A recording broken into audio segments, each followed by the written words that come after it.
of Second Edition. Today, we're talking about the secrets of high impact messaging. I'm joined by David Priemer. David is the founder and chief sales scientist at Cerebral Selling. He's also author of the book Sell the Way You Buy. David says people love to buy things, but they hate talking to salespeople. If we want to win the hearts and minds of our customers, we need to do things differently. David, welcome. Rob, it's great to be with you here. Thanks for inviting me. My pleasure. So please tell us a little bit about you, your journey into sales, and where you are today. Yeah, besides my made-up title of Chief Sales Scientist, you'd be surprised. A lot of people reach out and they're like, I've never heard of anyone with that title before. It sounds interesting. But yes, like many of you probably listening out there, I got into sales by accident. At the turn of the dot-com boom, I ended up joining a startup and ended up falling in love with sales. I was a research scientist. I love to learn. I love to, discover and unpack the secrets of the universe, so to speak. And I decided to apply that to the world of sales because I realized that sales was this amazing, nuanced profession that I ended up doing for, I'm going to, say yada, yada, yada, 20, some odd years. But I realized that when you tell someone you're in sales, you become the enemy, unfortunately. Like I said, people love to buy things, but they hate talking to salespeople. And so, I always was struck by so many of the things that we tell our teams to do and so many of the plays that we execute in the sales world are just things that if we stopped and thought about it would just never work on us. Like that's why people don't like talking to salespeople. And so I thought, well, is there a way that we could use our science and engineering skills to kind of unpack the pathways by which people make purchasing decisions to help people execute this amazing profession with the conviction and passion that it deserves? So that's kind of where it all came from. 4 startups later, 3 acquisitions. I couldn't think of anything better to do with the second half of my career than teach the art and science of modern selling. I'm so glad that you put it in that term, the art and science of modern selling. Mm-hmm. In your view, how much of it is art? How much of it is selling? Well, I sometimes say like it's neither. It's about like the why, meaning I could teach you a killer discovery tactic or a really great question or a really great objection handling, approach. But if you don't use the right tone, the right approach, like the right nuance to how you ask the question, how you follow up, and how you manifest enthusiasm and are curious, then that tactic will fall on deaf ears. And I remember there was a story that I tell in the book about how this is like a good example of a tactic that we used to teach our reps back at Salesforce. So my third startup was acquired by Salesforce, and I spent 5 awesome years at Salesforce, seeing how the sales machines were built, operationally and culturally at scale. I used to run small business sales for the Eastern US for Salesforce. And so we would have these great enthusiastic reps, and we would say, hey, you know what? There's a really great tactic that when a customer, let's say, starts objecting about the price, because at Salesforce, we were not the cheapest solution, right? Rob says, hey, look, David, I love your solution, but it's a little too expensive. We would use this reverse psychology tactic and basically say, well, hey, hey, Rob, maybe you should go and buy Microsoft, or maybe you should go buy that, or maybe you should do nothing, right? And it's meant to kind of, push you away and by virtue kind of hopefully draw you back in as you start giving reasons and rationale why maybe you wouldn't go with a competitor. But I was on the receiving end of an angry call from a customer who said, calls me up and says, David, what's going on? You're telling your reps that you don't want our business anymore? I'm like, hold on a second. It's not that we don't want your business. What's going on? And when I went to the rep, what I realized the rep did was they used the tactics. So this is the art and science. They used the reverse psychology tactic. So Rob says, hey, David, we love your solution, but we can get Microsoft at half the price. And that rep said, well, why don't you just go buy Microsoft then? Right? But they said it in kind of like this offensive, jerky kind of way. And so I say, yes, like the science behind a reverse psychology tactic is sound, but the art is how you execute that tactic. And so I say, whether that tactic works or doesn't, you always have to ask yourself, like, why? Why did it work? Why did it not? So you know which side of the art and science you need to focus more on refining. So that leads me to question the sales training aspects of that. And how can we get better at the fundamentals of sales education? First, before we even talk about getting better at it, let me ask you, what do you see as the fundamentals of sales training and sales education? Basic things like how you describe what you do. When I say, Rob, like, what do you do at your company? What do you say? It's like, it's the simplest. I have an article I wrote. It's called How You're Messing Up the Easiest Part of Your Sales Playbook. When someone asks you, what is it you do? So foundational things like messaging, discovery, objections, objection handling, negotiation. I don't get too much into social selling or virtual selling or some of these, more modern, account-based, selling and so on. I don't focus as much on that because at the end of the day, the sales process is really a human interaction between two people. And sometimes we kind of get ahead of ourselves with getting into all these fancy tactics. Meanwhile, we don't really understand that the words that we use and how we say them to other people make a big difference. So that's really what I focus on in my practice. I actually worked at a startup once. They brought me in to build their sales enablement practice from scratch. And sales enablement for many is sales training. It is so much more, but this was a sales training focused role. And I was having a conversation with the VP of sales. And I said, I believe there are 4 key aspects of onboarding and ongoing training and development for the salespeople. And you are great at 2 of them. And you ignore the other 2. I said, the 4 elements are your product and how you position it. And you do that very well. Your people know that very well. There's always room for improvement, but you've got that. Mm-hmm. And your systems, your CRM, your phone system, your all of the technology that you use to do the job day in and day out. They've got that. The other 2 areas where I want to really focus the onboarding and ongoing training and development are communication and sales, the practice of sales. He said, no, Rob, I don't want any of that. We hire them because they know how to sell. Is selling a one and done training kind of thing? Well, I think you know the answer to that question. Well, of course. But the challenge is that the world of buying has changed so much. Never mind in the last, I used to say this pre-pandemic. Oh, the world of buying has changed so much in the last 5 years with the advent of social media. Then there was a cosmic shift during the pandemic. And now we're living in a post-pandemic world where the world of buying and the way people kind of focus and purchase things now is way different than it was before. I have customers, clients who say, I don't know, like, we have this great business case, this killer ROI. Shit, maybe we even did a proof of concept where we installed our technology on the customer's website in their environment. We ran it and we brought them this pile of money and said, here, Rob, like, we made this for you. Now buy our product. And they still say no. So there's been a massive shift in the way people buy, but the way people sell in general, not to make an overgeneralization, has stayed the same for a long time and for lots of reasons. The thing that I talk about, this is actually the first chapter in my book, Sell the Way You Buy, is I call it the Cobra Kai paradox. So if I say Cobra Kai, do you know what I mean by Cobra Kai? Karate Kid? Yes. Okay. So I have the Paul Rudd genes, but I'm 48 years old. So I was born in 1975. So 1984, Karate Kid comes out, and I'm 9 years old, and I love it. And I think back to that movie because I talk about this in my book. So much of sales involves the passing of tactics from sensei to student, right? Like from the teacher to the student.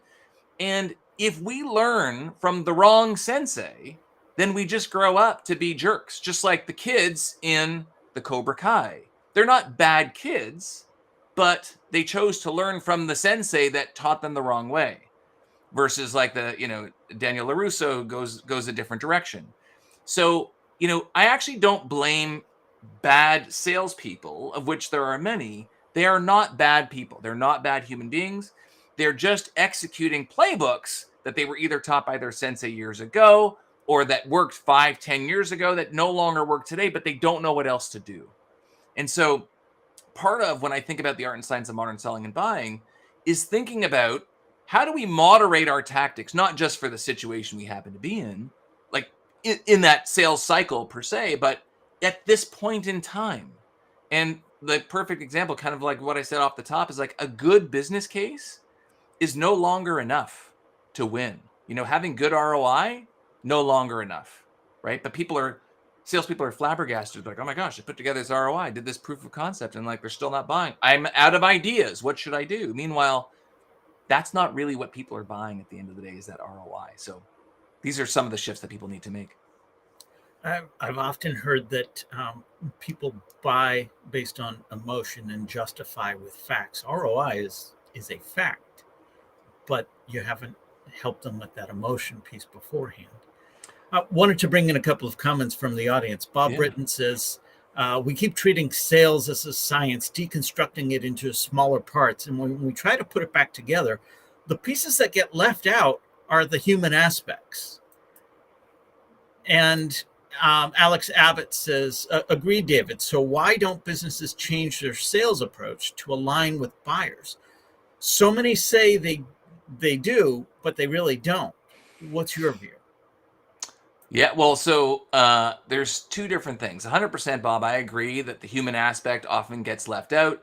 The words, the tone, the approach, like something very simple, like when we're going through a discovery process with our customers and we have a list of questions. I'm like looking at my fictitious list of questions. I have this list of questions here that I want to ask you because I was told by my boss that I need to know like the budget, the timing, the medic, the bant, all that kind of stuff. Meanwhile, I don't appreciate that you're not going to tell me anything, because why would you? I'm like, I'm the enemy. Why would you divulge the secrets of your business? Because you're always wondering what I'm going to do with it. And I'm asking you oftentimes these questions in a way that feels like this is like my standard shtick of things that I ask everyone, and it doesn't really make you feel special at all. It feels like a polite interrogation. So 100%, Bob, that even with like the most basic of tactics, teaching people the human communication aspect of it, like how you execute them, is so important. The second question, though, around like why don't people change? 100%. I don't know why people don't change.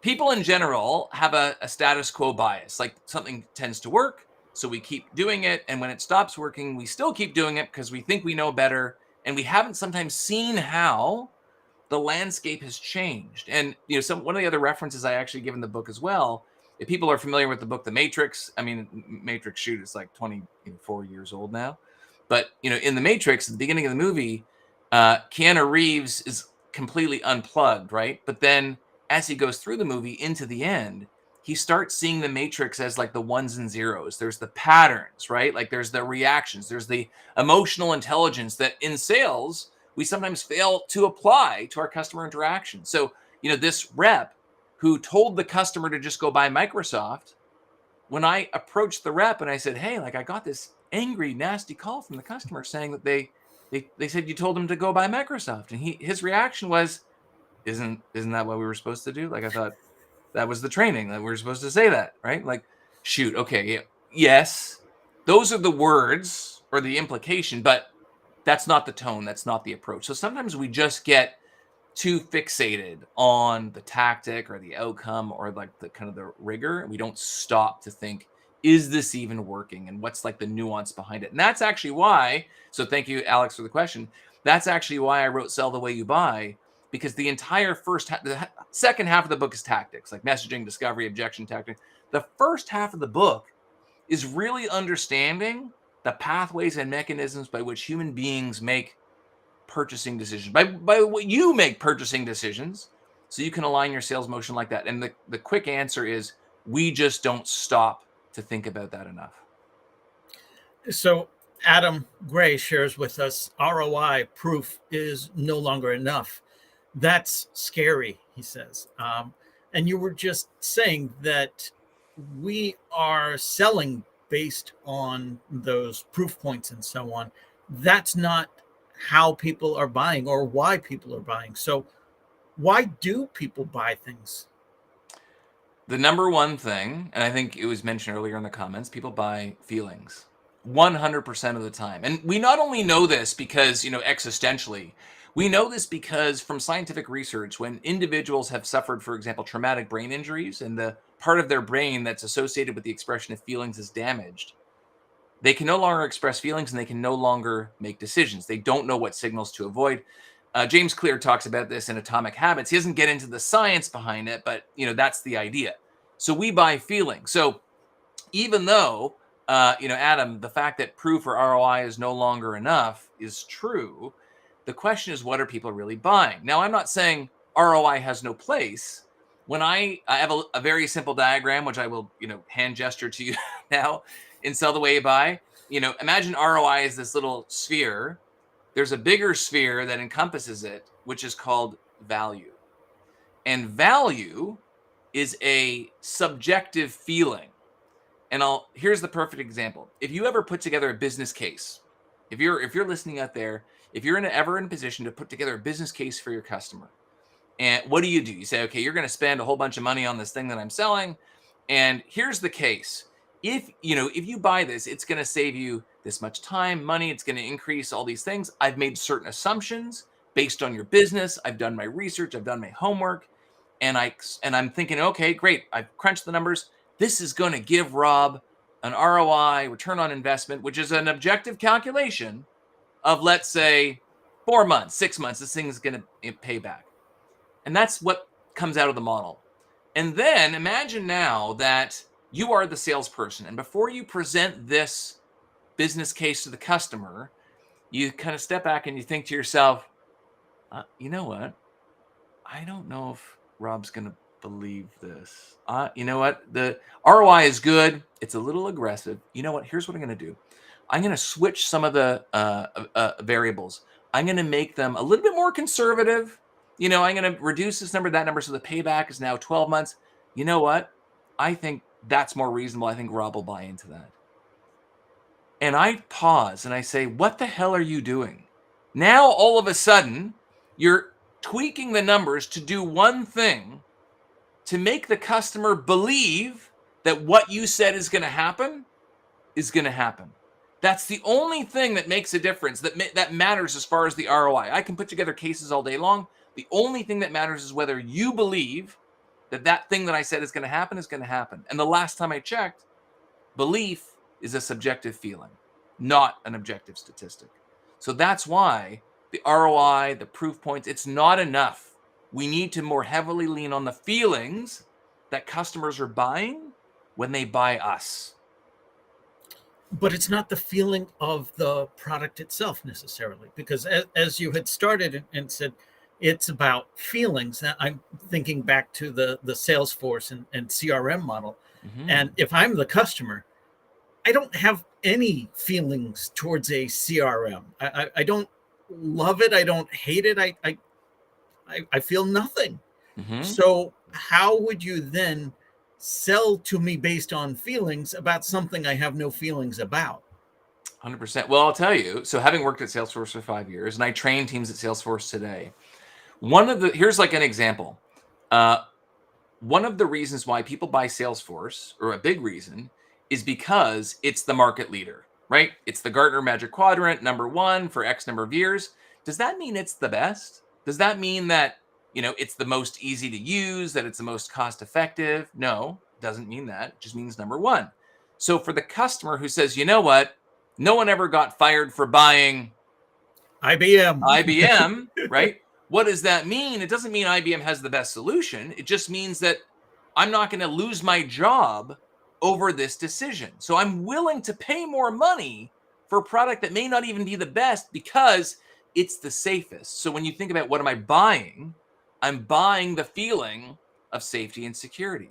I have, my Salesforce client, they tell me that, for example, sometimes they will win deals with high growth startups because those startups want to appear to their investors that they are buying first-class grade A technology to run their business. And they like the fact that, by buying Salesforce, they get to tell that story, right? So there's, again, it's not the CRM is good or bad or whatever it is. Like maybe it's good, but it's the feeling that comes along with it. The same way that I could argue that if I said, hey, you know what, you could go buy like the big guys, but the reason you're going to invest in my product or service, even though we're like this little boutique shop here, is because we're going to give you outstanding customer service. We're going to give you input into the product roadmap. We're just down the street. You can speak to someone when you call. And I even have like mid-sized software companies that say one of the reasons why people would buy us over, for example, Intuit, and Intuit sells a lot of, products like QuickBooks and so on, is because when you call us,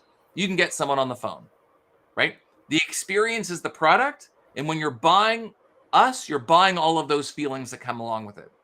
So the reality is, if I'm a vendor and I can tap into the things that are important to you from an emotional perspective and sell you those things, conversion rates will increase. And again, this is not like, I want to get out of this space of here's what I do, or here's what I did, here's what you should do.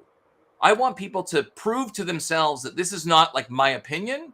This is like scientific fact with research and data to back it up, because otherwise we end up with Cobra Kai tactics. That's what I refer to them as, where it's just, here's what worked for me. But if we understand these pathways of what people are buying, the feelings and so on, conversion rates will increase. We'll be able to execute with more conviction, and you'll be able to better serve our customers. So that's how the whole feelings weaves into the story.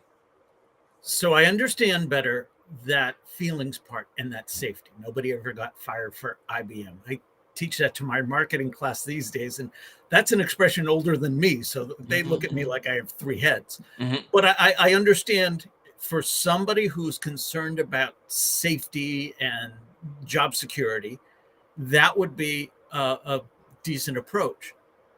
How do I know what feelings matter to them? How do I, as a salesperson, discover the values that are most important to them? I mean, I could directly ask, but I don't even think they overtly know sometimes. Yeah. Well, so this is the thing, right? Hopefully, as a salesperson, you're not operating in a vacuum. Like sometimes I don't have to guess what's going on in your world. Like, even though I want to do discovery and understand that, my job involves speaking to people like you every day, over and over again. So not only have I uncovered what those pains are across the industry from speaking to a lot of people, but I have learned how to tap into a tactic or approach I refer to as like the unknown unspoken. Meaning, these are problems or feelings that you have because I'm the doctor. I see patients like you all the time. But you may not know what those feelings are or be like as in touch with them as I am, because this is something new to you. Like like as an example, one of the things that I focus a lot on in my practice is working with young sellers. Like young, enthusiastic sellers. When I used to run small business at Salesforce, I had tons of young, enthusiastic sellers who were calling on buyers whose job they've never done, right? This is what actually most of sales is. So I came up with a term for this. I actually wrote a Harvard Business post on it, and I talk about this in my book. I call it experience asymmetry, like where there's this imbalance. Like, I've never done your job. I'm kind of scared that I'm not adding value. It's like the way I describe it. It's like the way my kids sound when they're about to hit me up for something that they think I'm going to say no to. That's the way you sound, right? Now, the laughing, I love the laughing because it means this is a concept. It's called processing fluency, meaning I don't have to explain it to you, but you know exactly what I'm talking about. Now, when I describe this to a sales leader, and of course, like what I do is I help sales teams, I train their teams in some of these tactics, right?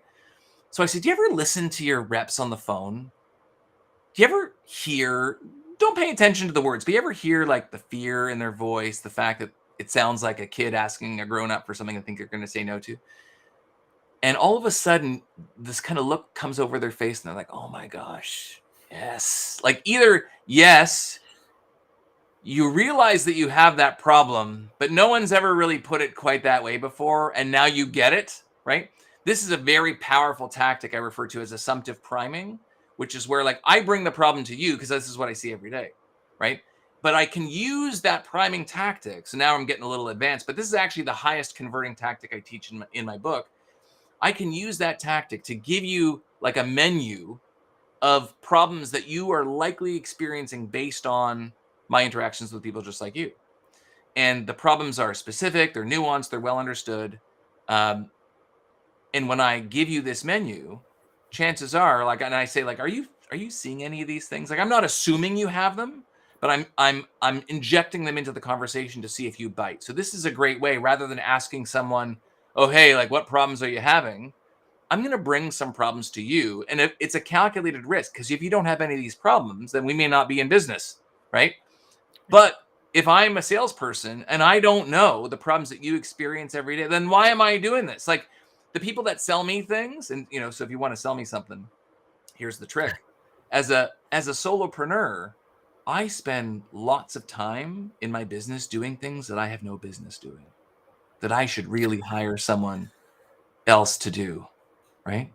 And if you came to me and you whispered quietly in my ear, you said, hey, David, I work with tons of solopreneurs like you who tell me that they are stuck doing tons of things in their business. They know they have no business doing, but they just don't know who to hand it off to, right? I'd be like, take my money, whatever it is, right? So being able to kind of tap into the psyche of what people are focused on in your industry, like, it shouldn't be like what's keeping you up at night? And that's part of the way that we add value as sellers, is to say, look, I work with dozens of companies just like you. I'm glad you liked it there, Adam. I work with dozens of companies just like you. And here are the things that I hear. But the things that I hear have to be detailed, nuanced, sometimes unknown or unspoken. It can't be, oh, people are trying to do more with less, or people are trying to, like, get really great service at low fees. Like, that anyone's going to say that, right? If you want to see me as a seller, as someone who's adding value, you expect me to bring a certain amount of expertise and nuance to the conversation. And by the way, like, even with a young salesperson, there are ways of injecting them with these kinds of conviction-based tactics. So that's the secret. Understand your audience and speak to some of the things that are ailing them before they even verbalize what's ailing them. That can be powerful. And by the way, like, it's not just verbalize. If I ask you, what are you focused on, or what your problems are, you won't tell me these things. And not because Right. you're withholding the information. It's just that you're not in tune enough with them. Bob's asking here, are we talking about imposter syndrome? Like, a little bit, but it's a lot about the manifestations of that imposter syndrome, fueled also by the tactics that we arm our reps with in the field. Like, often we say, like, go give the, like, and again, I'm going to pull out Ricky Bobby and say, with all due respect to our friends in marketing, oftentimes when there's a challenge with how reps are executing in their sales motion, I say, can you just send me the slides? Like, when your reps go out and they give a presentation to someone, like a first call, can you send me the slides that you arm them with to go have that discussion? And oftentimes the slides are horrible. They're very product centric. They're very us centric. And the reps know no different. They're like, oh, like, we have an awesome product and we should be talking about it, and, like, how we can help. And here's our logo list. And, like, customers don't give a crap about that yet, right? So there's an element of, yes, imposter syndrome, but it's enabled, like, with a lowercase e, by the tools that we give people, everything from, discovery checklist to first call decks. It makes them kind of feel like they have everything together, even though they don't. So I'd say it's a little worse than imposter syndrome. Yes, Bob, it is that bad. But look, the reality is, like, selling is hard.